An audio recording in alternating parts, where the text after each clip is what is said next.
थोड़ा बाम लगा दोगे प्लीज? वो देखो, बाम वहां रखा है, लगा दो प्लीज। तुम भागे क्यों? चाची, ये ठीक नहीं है चाची। कुछ गलत नहीं है ये। नमस्कार दोस्तों, आज हम एक्सप्लेन करने वाले हैं उल्लू की पॉपुलर वेब सीरीज डमल धमाका को। स्टोरी की शुरुआत होती है एक खूबसूरत महिला से जो अपने घर में अकेले रहती है। एक दिन उसकी छोटी बहन कॉलेज की गर्मियों की छुट्टी में उससे मिलने अचानक आ जाती है। बहन की अचानक मौजूदगी देखकर बहुत खुश होती है। दोनों आपस में हंसी मजाक करते हैं। इतने में बहन का कॉल आता है और वह बाथरूम की ओर चली जाती है, लेकिन गलती से वह बाथरूम का दरवाजा खोल देती है। अंदर अर्पित, जो उसकी दीदी का भतीजा है, फोन में कुछ देख रहा होता है। अचानक दरवाजा खुलने से वह घबरा जाता है। निधि हंसते हुए कहती है, दरवाजा तो बंद कर लिया करो। बाद में जब अर्पित बाहर आता है तो उसकी चाची इन दोनों को इंट्रोड्यूस करवाती है।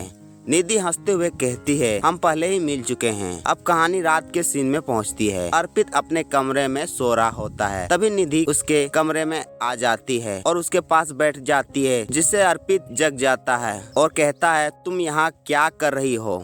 निधि कहती है, मुझे अपने कमरे में डर लग रहा था, क्या मैं यहाँ सो सकती हूँ? अर्पित थोड़ा झिझकते हुए कहता है, ठीक है, सो जाओ। दोनों एक ही बेड पर सो जाते हैं, लेकिन सब कुछ सामान्य रहता है। सुबह होते ही हम देखते हैं कि अर्पित अपने चाची से पूछता है, आप कहीं जा रहे हो? तो चाची जवाब देती है, हाँ, मुझे एक रिश्तेदार के घर में जाना है, रात तक वापस आऊंगी। वह निधि से कहता है, घर का ध्यान रखना और अर्पित का भी। अब घर में सिर्फ अर्पित और निधि रह जाते हैं। अर्पित एक्सरसाइज कर रहा होता है, तभी उसे किसी के गिरने जैसे आवाज सुनाई देती है। वह दौड़ता हुआ निधि के कमरे में जाता है और देखता है कि वह बेड पर लेटी हुई है।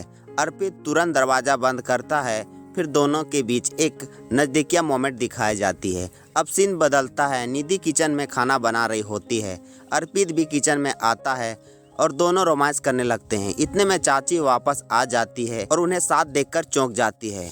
वह गुस्से में दरवाजा खोलती है और निधि को एक जोरदार थप्पड़ लगाती है। कहती है, क्या यही करने के लिए आई थी इस घर में? निधि रोते हुए माफी मांगती है। दीदी, आगे से ऐसा नहीं होगा। लेकिन उसकी दीदी नहीं मानती और कहती है, अब तुम इस घर से चली जाओ। जाते जाते चाची एक चौंकाने वाली बात, अर्पित पर नजर तो मेरी पहले से थी, तुमने आकर मेरा काम आसान कर दिया। अब वह खुद अर्पित के करीब आने की कोशिश करती है। वह अपने कमरे में लेट जाती है और अर्पित को आवाज लगाती है, कमर में बहुत दर्द है, क्या तुम बम लगा दोगे? जब अर्पित बम लगाने लगता है तो वह कहती है, क्या तुम मेरे प्यार को अपनाओगे नहीं? अर्पित घबरा जाता है और कहता है, ये गलत है।